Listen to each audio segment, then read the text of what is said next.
Welcome back, witches and wanderers, to the Morbid Witch Podcast. I'm your host, Kari, your guide into the shadows where myth bleeds into mystery and history whispers its secrets to those willing to listen.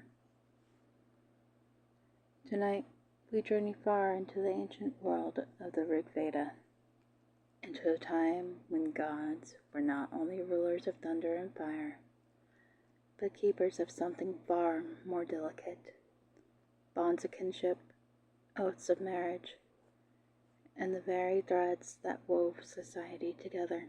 Our subject tonight is Aryaman, one of the most revered yet often forgotten deities of Hindu mythology.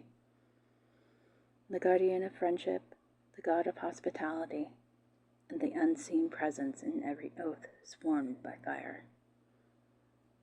So settle in, the flames of the ritual fire crackle, the hymns rise into the night, and we begin.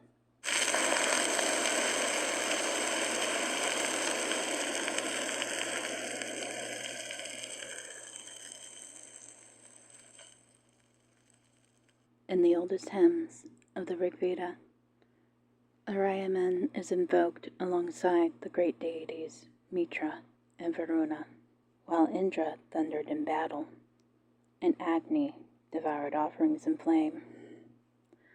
Aryaman ruled over something quieter, yet just as vital. The name Aryaman translates to companion, friendship, or hospitality.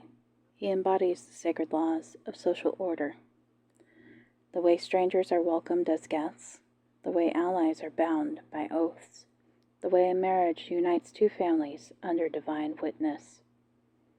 Aryaman was no distant god.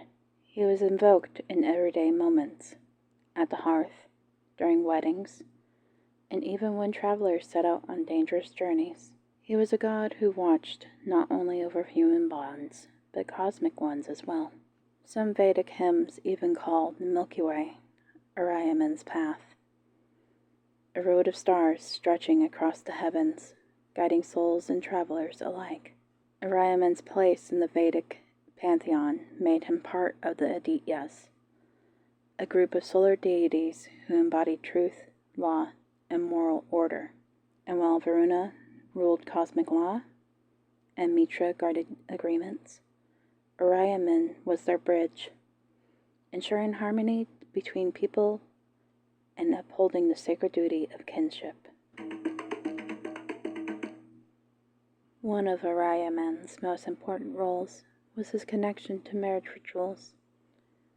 In the Rigveda, hymns invoke Aryaman to bless unions, to protect the sanctity of vows, and to ensure a future of harmony between bride and groom.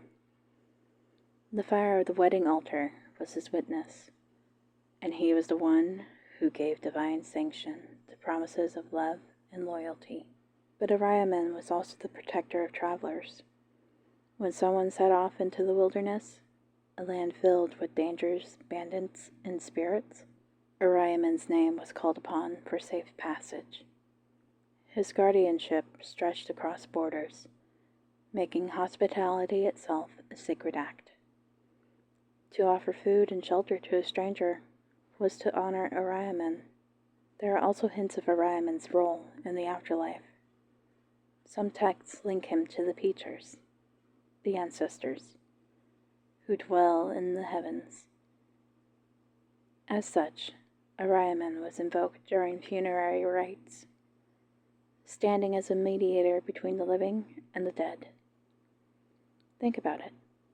A god who existed not in thunder, not in war, not in destruction, but in the quiet bonds of life, love, family, friendship, and the passage into death.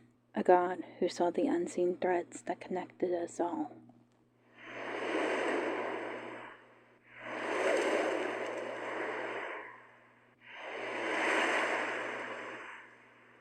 Aryaman's presence in ritual life cannot be overstated. During Vedic weddings, hymns were sung that asked Aryaman to guide the bond of union. His role was not just symbolic. It was believed he actively watched and enforced the promise. To break a vow in Aryaman's sight was to risk divine wrath. His role extended to hospitality, a sacred duty in Vedic society. A guest was not just a traveler. They were under Aryaman's protection. To turn away a guest was to dishonor him. In this way, Aryaman was woven into daily life, an unseen guardian ensuring harmony between people. But Aryaman's influence stretched even further. He was compared by some scholars to Mithra, the Indo-Iranian god of oaths and contracts, suggesting a shared ancestral root. In fact, across Indo-European mythologies, we see echoes of Aryaman, deities who protected friendship, kinship, and the bonds of society. And then there's the stars. The Milky Way, that luminous path across the night sky, was sometimes called Aryaman's path. Imagine a traveler looking up at the heavens, praying to Aryaman as they followed that cosmic road across the world. It was not only geography, it was destiny.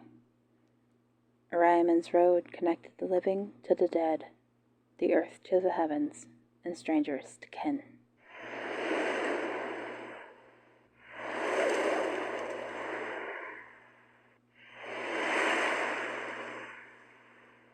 Over time, Aryaman's worship faded into the background as other deities, like Vishnu, Shiva, and later Krishna, rose in prominence. His hymns in the Rigveda remain, but his name is less familiar to modern ears.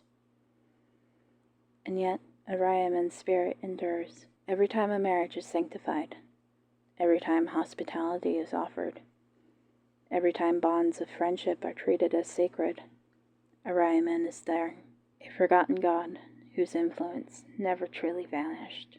Perhaps that is Aryaman's great legacy.